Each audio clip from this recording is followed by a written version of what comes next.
From The Times and The Sunday Times, this is The Story. It's quite a dark, drizzly morning in mid-October. We are stood on a residential street, very narrow, terraced houses in the middle of Walsall. It's 6 o'clock in the morning, and about 30 minutes ago, 10 officers silently marched up to a door, surrounded it, and used a battering ram. 1, 2, 3. To force entry.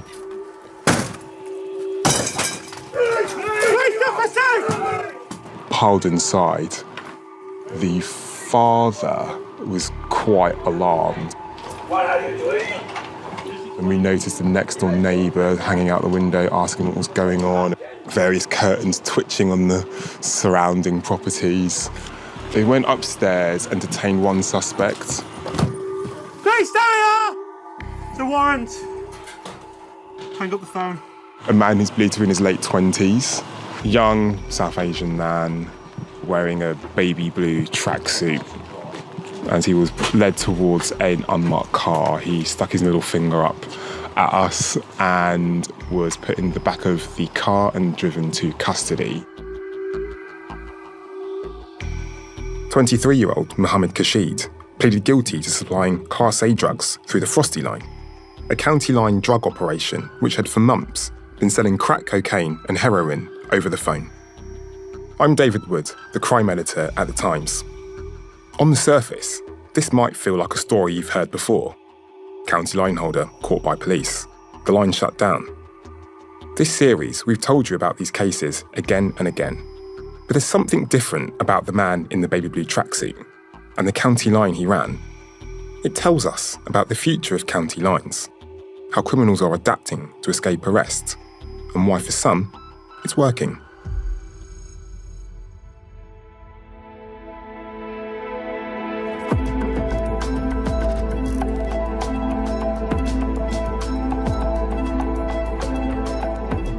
The story today, On the Line. Episode 5, Whack-A-Mole.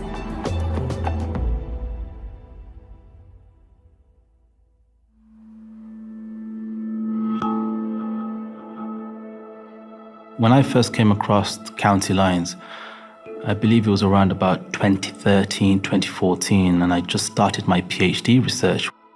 Dr. Mohammed Ruckman is a criminologist based in Birmingham. He studies organised crime and serious violence in gangs. Back in the early days of his PhD, years before county lines were taken seriously by the police and politicians, he started to think what was emerging was a marked change in British crime. I kept on thinking about conversations I've had with people that are acutely aware of the drugs landscape from the late 80s to the early 90s, and they were all saying to me, this is just a label. It's been going on. The only difference, however, is the exploitation. But something didn't add up. For starters, the violence Mohammed's research revealed wasn't targeted in a familiar pattern. Often, criminals that are operating within a group manner have these unwritten rules and codes, not to hurt or harm women, girls, children. But we're finding that these unwritten rules of the streets are no longer applicable, and it's a case of free for all. He came to believe what was once organised by tight-knit families or racial groups had fragmented and mixed with urban street gangs to create something messier, more chaotic. And that in itself is quite interesting because we no longer have necessarily the big fishes. We now have clusters, smaller groups that are disorganised, that don't necessarily have identity in the sense of coming from a particular ethnic background or race. Rather, groups are happy to bump shoulders and work together for largely financial gain. That shift to fragmented allegiances didn't just increase the levels of violence, but the number of people drawn into these criminal enterprises.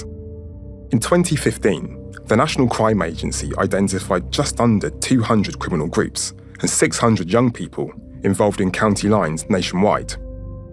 Today, there are at least 6,500 active lines, with more than 14,000 children believed to be at risk of criminal exploitation.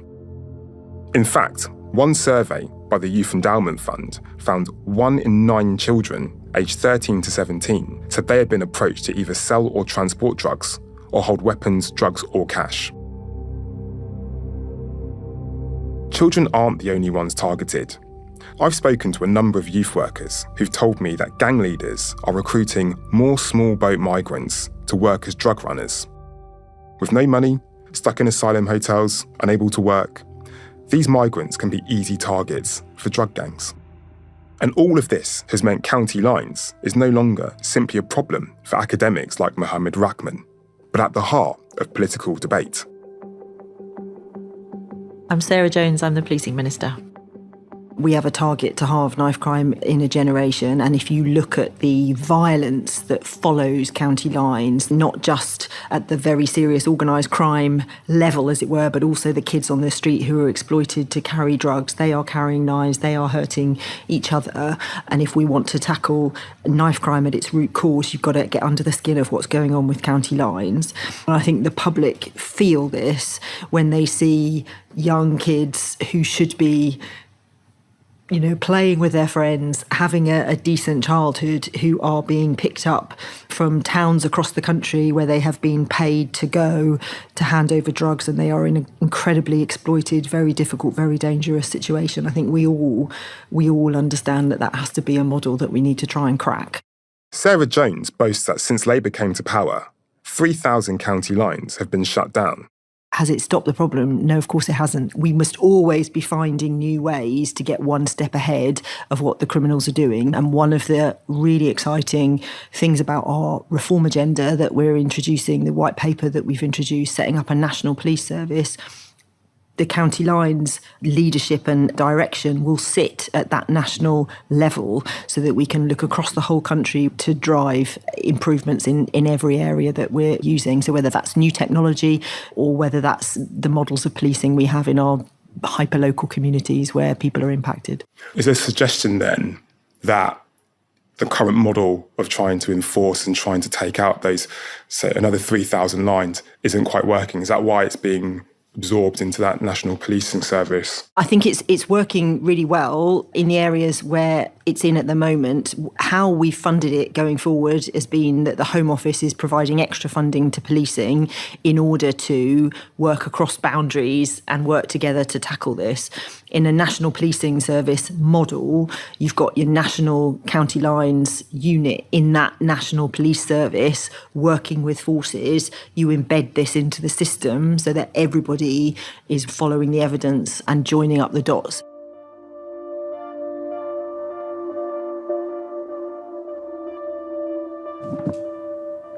You good? We're good. So Good. If you can start by saying your name, your title, and then we'll go from there. So, hi, I'm Dan Mitchell. I'm a Detective Superintendent and Head of the National County Lines Coordination Centre. If Labour wants to double down on a national strategy for county lines, Dan Mitchell is one person who can tell us if it's working. He's led the centre since 2023. County Lines generally originates from London, Liverpool, Manchester and Birmingham. Very recently, we've introduced a new task force in West Yorkshire. So we've got top 5 areas of drug lines coming out. His team has spent years getting different police forces to work together to reduce harm. Like Sarah Jones, he can rattle off a list of successes. Since 2019, policing has shut 8,871 county lines, made over 27,000 arrests and referred 13,500 people for safeguarding. But despite all that, Dan is the first to admit the underlying problem hasn't gone away. Over the last 2 to 3 years, we're seeing more county lines recorded than ever. So at the moment, I estimate there's at least, or in the region of 7,000 county lines in operation nationally, which is a lot, frankly. It seems almost like whack-a-mole, just like David Collins saw in York earlier in the series. When you knock one line down, another one starts in its place. But inside the National Command Centre, Dan sees things shift and change. As police across the country crack down, entrepreneurial criminals are changing their business model to avoid detection. In reality, the numbers of lines that come out of the key explosive force areas, last year they were less. They were 12% less than the year before. And if you look at all of the numbers of crack cocaine lines nationally, that's pretty much the same, which is broadly in line with drugs misuse treatment services that have said got about the same numbers of people seeking treatment. The Crime Survey of England and Wales also suggests there's been no real change in the number of people using Class A drugs, such as crack cocaine and heroin. So we think the demand's pretty much the same. What's changed is how the lines operate. Firstly, they've become more localised, not crossing the country from Birmingham to York to deal, but staying in one place. Take the Frosty line, run by the man in the baby blue tracksuit who I saw arrested in Walsall. Grace, Taryn! It's a warrant. Hang up the phone. That mostly supplied drugs just 7 miles away in West Bromwich. When we started, 80-90% of drugs lines were coming out of one force area and going to another, so we're travelling some distance. Now it's less than half. That is a little bit of the whack-a-mole that you're talking about, where criminal gangs are saying, what's policing's focus? Well, it's on the cross-border drugs lines.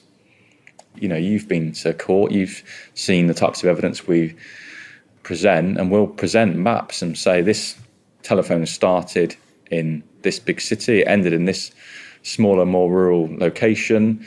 Here's all of the points of movement, and this shows that's a county line. When you've made 27,000 arrests and you've shut nearly 9,000 lines and you've presented evidence in all of those cases, it's going to be the case that criminal gangs are thinking, well, what do we do differently? More localised drug lines has meant police have seen a reduction in the number of children trafficked across the country. But they've also seen a shift in which drugs are sold. So on those drug lines crossing force boundaries, the drugs that are supplied on those lines, 90% of the lines sell crack and heroin. Lines which start and end in the same town, on the other hand, those lines sell a much greater diversity of drugs. So local lines, only around about 65% sell crack and heroin. And we'll see 3 times as many lines selling cocaine or cannabis. Ketamine and MDMA are also popular. These are what are kindly referred to as recreational drugs. Not quite as addictive as crack and heroin. Their users are more affluent, middle class. And dealers respond to this by changing the way they sell. Instead of texting out offers, they use social media or encrypted apps. We very rarely will see crack cocaine and heroin sold on social media as almost entirely cannabis. So you might have 80% of lines on social media selling cannabis. The other lines will sell party drugs, ketamine, powder cocaine, pink cocaine, MDMA. And if you think about the mechanism of supply, I think a lot of that is to do with the end user. So if you're a middle-class recreational powder cocaine user, you're more likely to have a smartphone, you're more likely to get himself in a social media network and seek your drugs through that mechanism. So it's a totally different market. With a totally different arrest rate.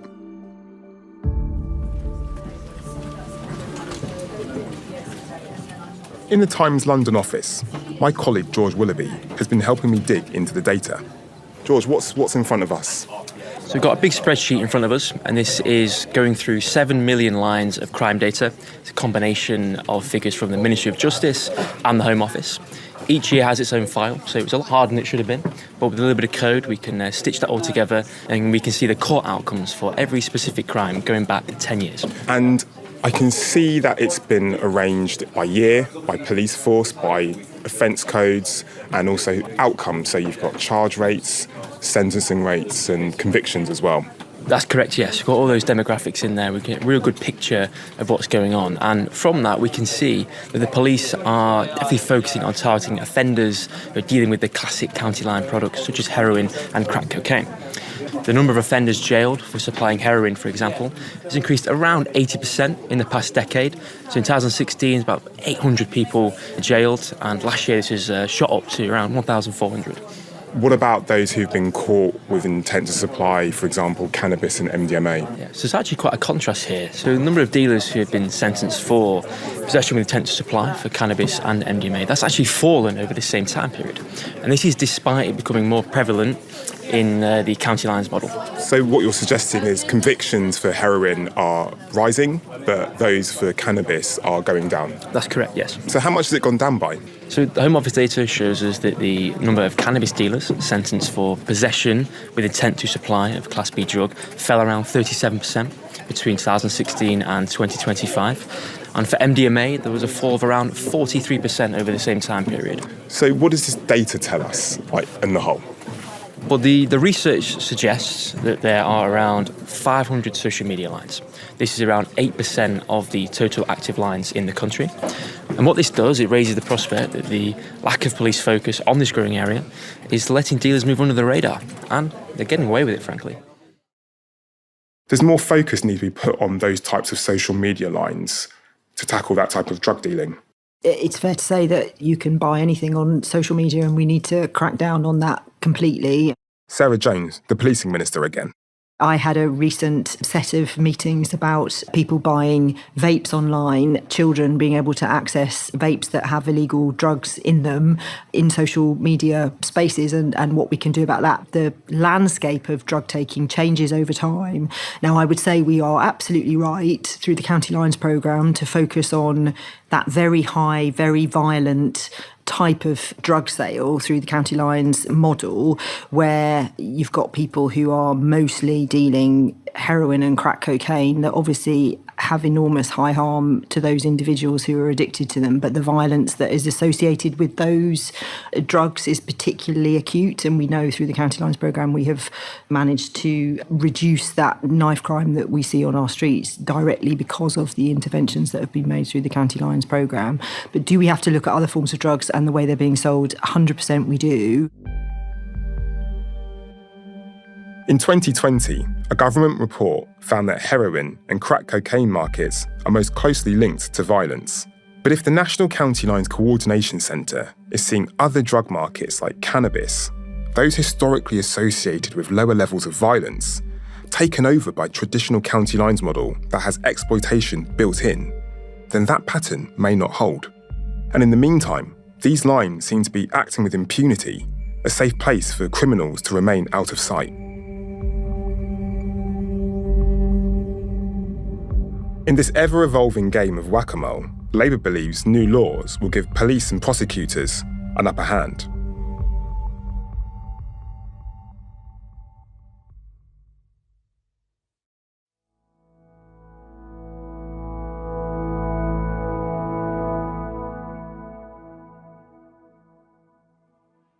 We've been talking about how county lines operations have been shifting to avoid detection by police, staying local and diversifying the drugs they sell. As law enforcement tries to keep up, the government believe it has an ace up its sleeve. As part of the Crime and Policing Bill, currently making its way through the House of Lords, 3 new offences are about to be created. Yeah, so we're introducing a law on child criminal exploitation. I think we all know very well what child sexual exploitation is, and there is a good response in the state in terms of how we recognise and understand that and deal with it. For child criminal exploitation, not quite so much, and we need to recognise and help the police to deal with the people who are pushing that kind of crime. So these vulnerable kids who are being groomed into county lines, it should be an offence to exploit children in that specific way. Cuckooing, where someone's property is taken over as a base for drug dealing, will also become a new offence. Remember, we heard officers in York checking up on vulnerable residents, trying to disrupt gangs who could talk or intimidate their way in. And then thirdly, the problem of, it's horrible to talk about, it's called plugging, where you basically force somebody to hold drugs for you in your body and put it into your body, which is hugely dangerous for those people. Think of Mike, who you heard from yesterday, being asked to bank it while carrying Class A's on trains.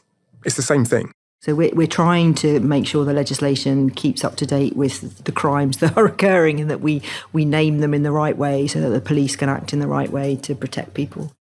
Cuckooing will carry a maximum 5-year prison term, while the criminal exploitation of children and coerced internal concealment, known as plugging or banking it, will carry up to 10 years.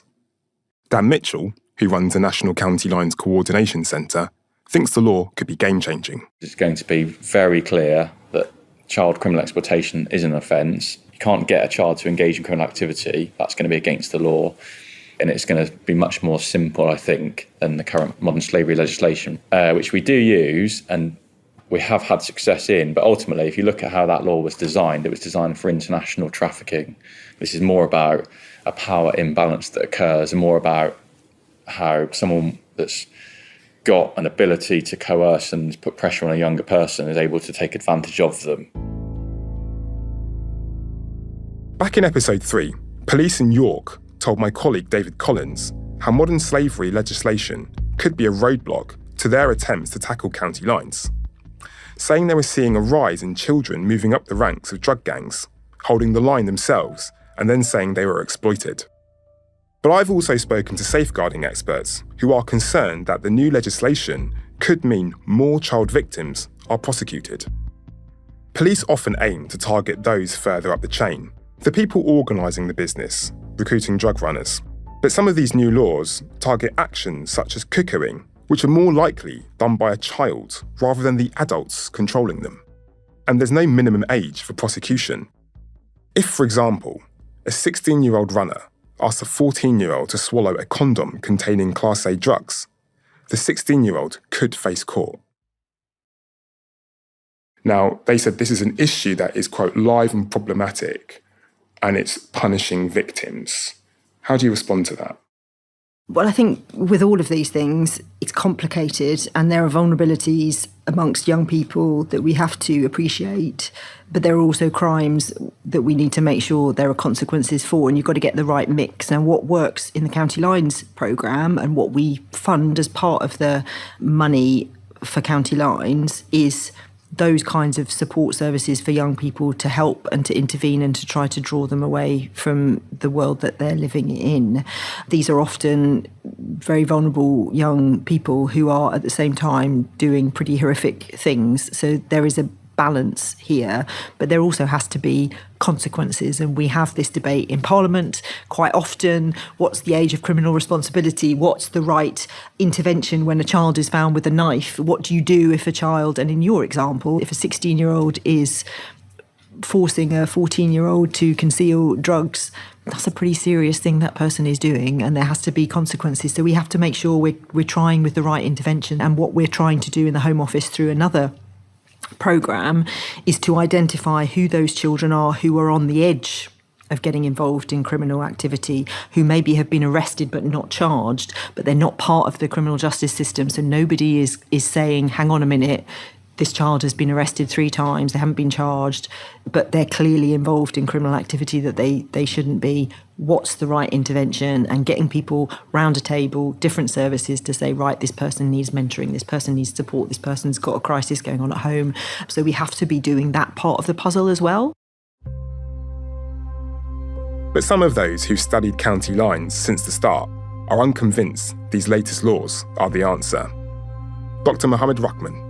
Often I find it's the case that the government put forward new interventions or policies, but by then criminals adapt and they change their behaviour in such a manner whereby those crimes may no longer apply to them. So while it's important to recognise that the government are putting forward impactful legislation, the approach needs to be proactive. They need to be able to do this more so in real time so as to be able to mitigate this issue further.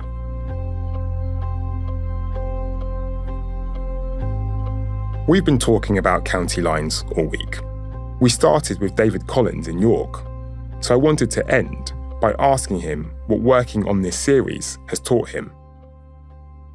There's so much been written, hasn't there, and heard about county lines, and it's one of those subjects that I guess for years I've thought I knew exactly what it was. I thought I knew the model. So there was part of me where it's like, what are we going to find out that's new?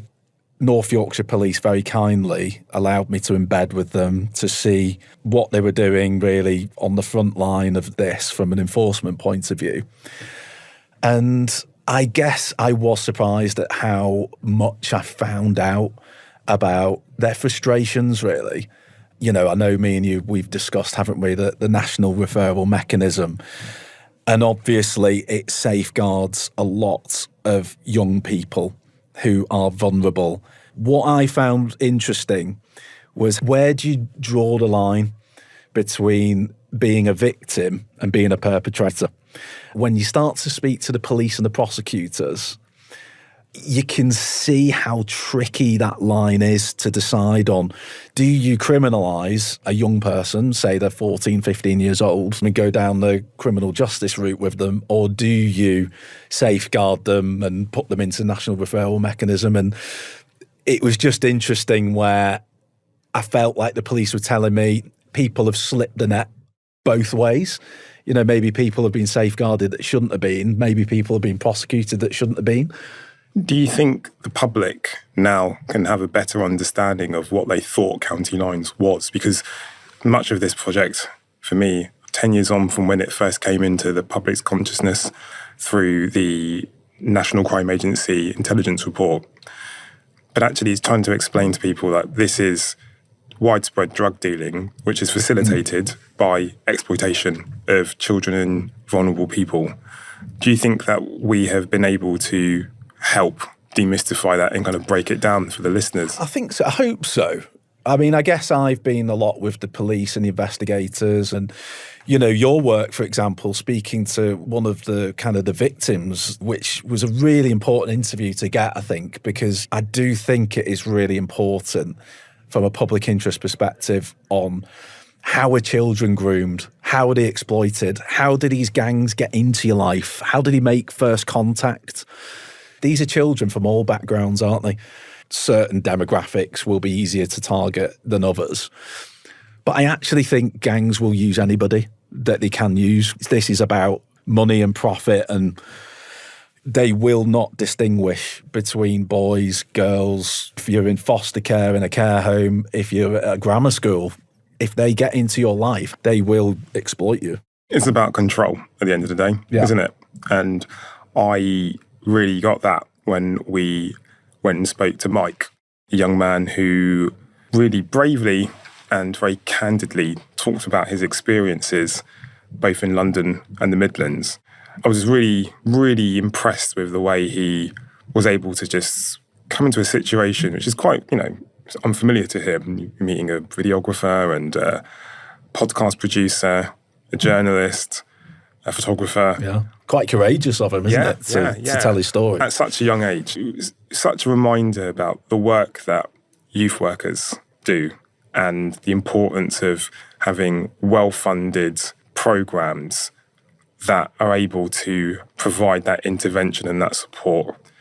You know, Michael explained how when he was arrested and taken into custody, the referral went through to the programme and came via the St Giles Trust, and that's how he met his mentor, Nikki. And Nikki was with us in the room when we did the interview, and, you know, what a remarkable woman. It's such a sunny disposition, and he talked about how he's used the word lectures. She used to give me lectures, and they got a rapport where he was able to talk to someone in a position who could help him. Not a parent, not someone who was in the police, someone who he felt he could really unburden himself to. And, you know, he's lucky. Well, I don't like to use the word lucky, but he's fortunate because he has her support and the support of the programme. But it was a reminder that not everybody is as fortunate. And you wonder, for every one Michael there is, you wonder how many fall through the cracks or who don't get that vital support. Thousands of children are being affected by this across the UK. These children are being groomed, aren't they? It's like you were saying earlier, they're being groomed and exploited. But it's not specific to London, to Birmingham, to York, to Liverpool. This is going on wherever money can be made from drug users, isn't it? Because it's a business. What you just said reminded me of something Professor Simon Harding said to me in July last year. We were talking about something unrelated. It was around the time that the grooming inquiry was announced.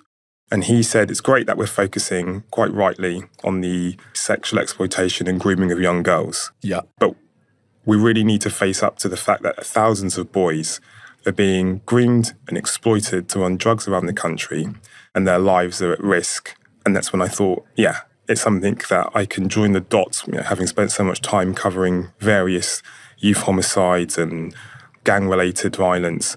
You can trace it back when you hear the prosecutor outline the case at the Crown Court. And then when it gets to trial and you look at the opening, and when the kid, there's always often a kid, their date of birth might be, I don't know, for example, 15th of February 2010, 2011, and they've been arraigned on murder charges.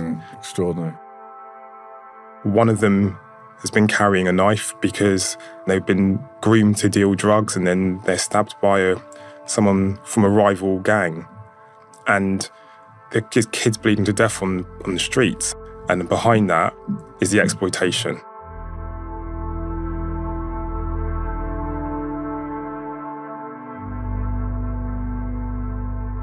Always good to see you, David. You too.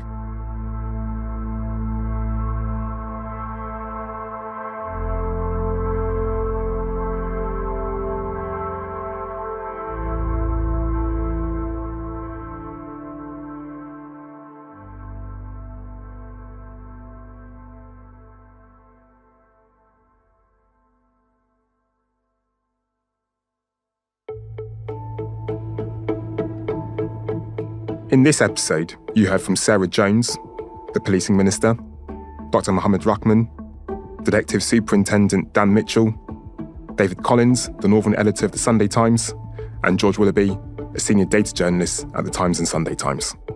The producers today were Kate Lamble and Edward Drummond. The executive producer was Dan Box. Sound design and theme composition were by Mal Lassetto.